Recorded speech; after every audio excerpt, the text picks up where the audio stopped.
Hey y'all, Shayla from Making Lemonade from Lemons, and today we are going to be making our own homemade version of Hamburger Helper chili mac and cheese. And Evan is the one that's going to be doing most of the cooking. So I'm just going to be behind the camera and kind of explaining what's going on a little bit along. One of the things that we do, because I can't have regular cheese, is that we'll set a little bit aside for me before we add the cheese, but the rest will be the same. So we're gonna turn you around and get started. Okay, so the first thing is Evan is just browning the ground beef. He's already got most of it done. As you can see, there's still some red in the middle in some of the places. So what he's going to do is he's going to go ahead and he is going to finish browning this ground beef. And then we're going to drain the fat off. And then we will get started on the rest of it. This is as good a day as any to start the rebuilding of life. The roads that lay open are many when the old one's gone under the knife. And I can feel the sun on my skin. One of the reasons that we like to do the homemade versions of Hamburger Helper is that you don't have as many chemicals in them. So that is part of the reason that we do this. And it tastes better. Okay, so the first thing that we go ahead and add in is we go ahead and add in 2 cups of elbow pasta.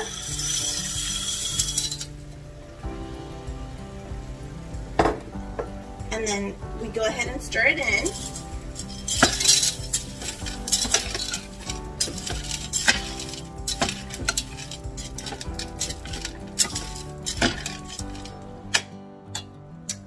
And then we're going to add in enough water until it covers the top of the pasta.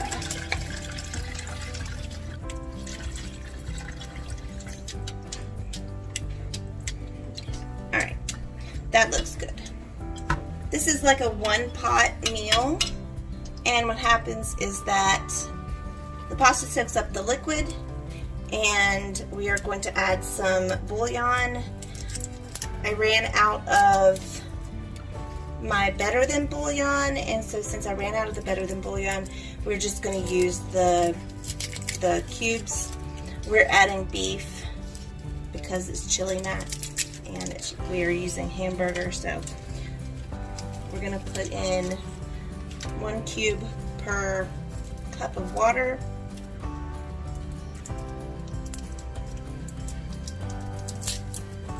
I added in some pink Himalayan salt,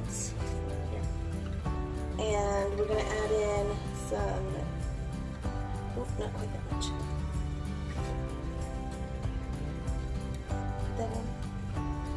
Alright, a little bit more. Okay.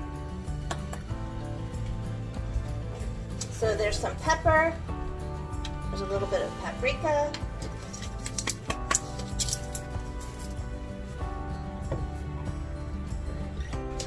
Okay, so this has onion and garlic powder and some other seasonings in it, so we're going to use this since I can't find my garlic powder and my onion powder.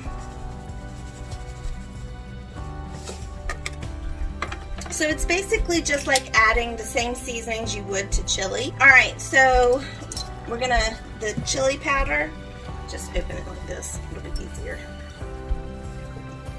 This one's even open anyways. Alright, so you're gonna put at least 2 tablespoons in, and we'll have to taste it in a little bit and see if that's enough.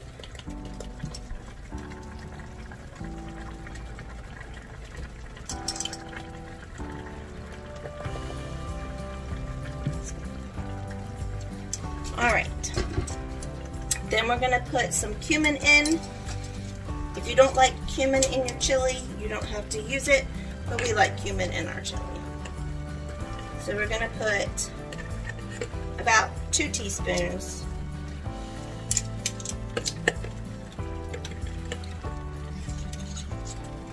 Alright, now go ahead and stir that in.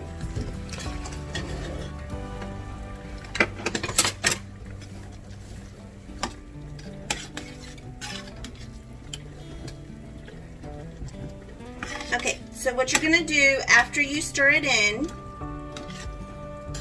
then you're going to just let it cook. If you have a lid that goes over your pan, then that's fine. If not, you might want to add a little bit extra water or broth into it. But you just want to make sure that all of the pasta is down in there, and you're just going to let it cook until the pasta becomes tender and the liquid has mostly gone away and been absorbed by the pasta. Alright, so what we're going to do is we're going to let this cook, and I'll bring you back whenever it is almost ready. Okay, so this is what it looks like after it's cooked for just a little bit, probably about 20 minutes or so. So then what we need to add in is the cheese. Now this is where we are going to be using some processed cheese. We're going to be using Velveeta, and he's going to start dropping the cheese in, and then he's going to stir it in.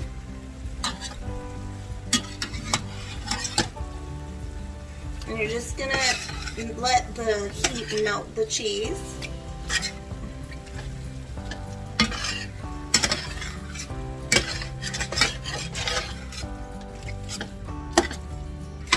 We don't use a lot of Velveeta. This is one time that we use it. Most of the time we use cheddar or Colby Jack cheese or pepper jack cheese. And so you can use any kind of cheese you want.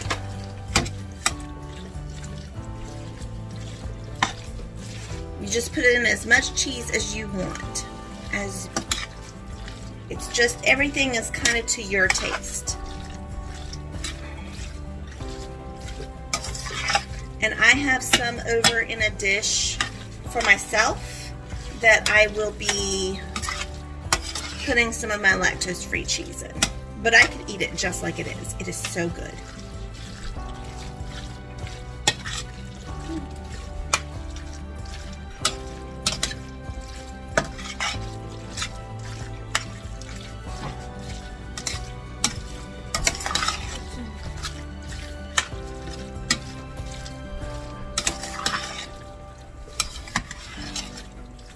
Okay.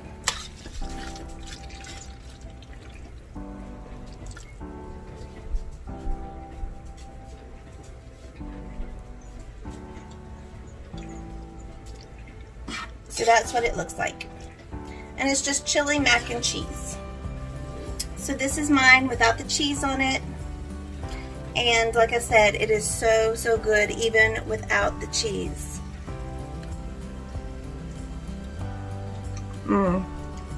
It is really good. You can taste all of the different seasonings, and it's delicious. You did a good job. Talking to you. Oh. He's being shy now. Yes. I'm shy in front of the public. Anyways, that is the way you can make easy homemade hamburger helper. And I would like to challenge everyone to take a favorite meal that you guys like that you get in a box at the store and make your own homemade version of it. And then if you would post the link to that video down below, and I will put it in a playlist. And thank you guys so much for spending time with us today, and we'll see you soon.